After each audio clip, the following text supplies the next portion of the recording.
တခုခုကိုအချိန်ပေးပြီးတင်ယူလိုက်ကခဏနေတော့မဲသွားရောအားလုံးလည်းဒီလိုကြုံမှုကြမှာပါဒီနေ့မှာတော့အဲ့ဒီပြဿနာကိုဘယ်လိုဖြေရှင်းမလဲအချိန်ကုန်တက်တာပြီးတင်ယူသမျှဆွဲမဲနေစေမယ်နီလန်းနေကြောင်းပြောပြတော့မှာပါစဉ်းစားကြည့်လေစာမေးပွဲအတွက်အသေးအတန်ကြံထားတာတွေအလုပ်အတွက်အရေးကြီးလို့လေ့လာထားတာတွေဘာလို့ခဏလေးနဲ့ဦးနှုတ်ထဲကနေထပ်ပြေးသွားရတာလဲဒါကတကယ်ကိုအဓိကကြတဲ့မေးခွန်းတစ်ခုပါပဲ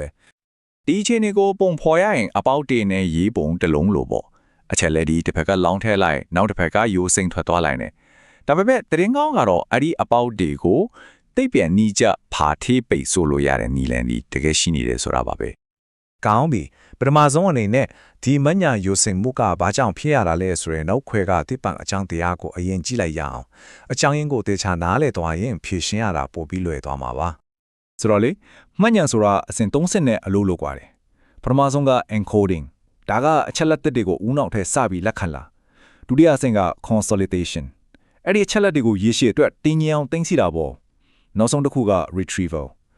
ဒါကတော့လိုအပ်တဲ့အချိန်မှာတင်ထားတာတွေကိုပြန်ထုတ်သုံးတာပါဒီအဆင့်3ဆင့်ထဲကတစ်ခုခုမှအားနည်းသွားပြီဆိုရင်မှညံယိုစိမ့်မှုတွေဆက်ဖစ်လာတော့တာပါပဲဟုတ်ပြီပြဿနာကိုတီးပြီးဆိုတော့ဖြေရှင်းနည်းတွေဘက်ကိုတွားကြည့်ကြရအောင်ပထမဆုံးပြန်ရမှာက encoding အဆင့်ပါပဲဆိုလိုတာကအချက်လက်တွေကိုအစကတည်းကပိုကောင်းတဲ့နည်းနဲ့ဘယ်လိုဖမ်းယူမလဲဆိုတာပေါ့တင်ယူမှုရဲ့အခြေခံအုတ်မြစ်ကတကယ်တော့မဆုရတာပါအချက်လက်တစ်ခုကိုပထမဆုံးအချိန်မှာဘယ်လောက်စနစ်တကျဖမ်းယူလိုက်တယ်လဲဆိုတာကအဲ့ဒါကိုနောက်ပိုင်းမှာတင်မမိနိုင်မလားဆိုတာကိုအများကြီးအဆုံးဖြတ်ပေးပါတယ်ဒီမှာနီလန်ကောင်းတစ်ခုကိုပြောပြချင်ပါတယ် corner method ကစာတင်ခန်းထဲမှာဖြစ်ဖြစ်စာဖတ်နေရင်ဖြစ်ဖြစ်အဓိကအချက်တွေကိုစနစ်တကျမှတ်ဖို့အရင်အဆင်ပြေတယ် mind mapping ကကြတော့အတွေ့အခေါ်အတက်တွေထုတ်တဲ့အခါအရာအလုံးကိုခြုံငုံပြီးဘယ်လိုချိတ်ဆက်နေလဲမြင်ခြင်းတဲ့အခါမျိုးမှာအကောင်းဆုံးပဲဥပမာတမိုင်းသင်ခန်းစာအတွက်ဆို corner method ကအတုံးဝင်ပြီး project အတက်တစ်ခုအတွက်စိတ်ကူးတွေစုစည်းခြင်းတော့ mind mapping ကပိုကောင်းပါတယ်အချက်လက်တွေကိုဖိုင်ယူပြီးပြီဆိုရင်တော့အရေးကြီးဆုံးအဆင့်ရောက်ပါပြီအဲ့ဒါတွေကိုဦးနှုတ်ထဲမှာဘယ်လိုလုပ်ပြီးဆွဲမြဲနေအောင်တောက်ခတ်ထားမလဲဆိုတာပါပဲစာအုပ်တို့ကိုအစဆုံးအချိန်ချင်းပြန်ဖက်နေတာက passive learning လို့ခေါ်တယ်ဒါကအချိန်လဲကုန်တယ်ထီလည်းမထီအောင်ဘူးအဲ့ဒီအစား active learning နည်းလမ်းတွေဆိုလိုလာကဦးနှောက်ကိုတကယ်အလုပ်ပေးတဲ့နည်းလေးကိုသုံးဖို့လိုပါတယ်သင်ပန်နေကြတက်တည်ပြထားတဲ့အစွမ်းအထက်ဆုံးနည်းလမ်းတစ်ခုကတော့ retrieval practice နဲ့ space practice ပါ retrieval practice ဆိုတာကကိုတင်ထားတာတွေကိုမှတ်စုမကြည့်ပဲကိုယ့်ဘာသာကိုပြန်ဖြေကြည့်တာမျိုးပါ space practice ကတော့စာကိုတထိုင်တဲ့အချာကြီးကြက်မဲ့အစားရပ်နေချာပြီးအချိန်ပိုင်းလေးတွေခွဲချက်တာဖြစ်ပါတယ်ဒီမှာတွေ့ရတဲ့အတိုင်းပဲ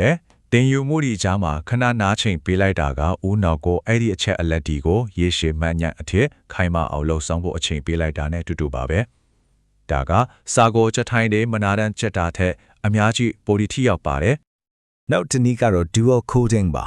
ဒါကအရင်ရိုးရှင်းပါတယ်စာသားသက်ကိုမှတ်ထားတဲ့စာသားနဲ့သက်ဆိုင်တဲ့ပုံကိုတွဲမှတ်တာကပိုပြီးမှတ်မိလွယ်တယ်ဆိုတဲ့ theory ပါ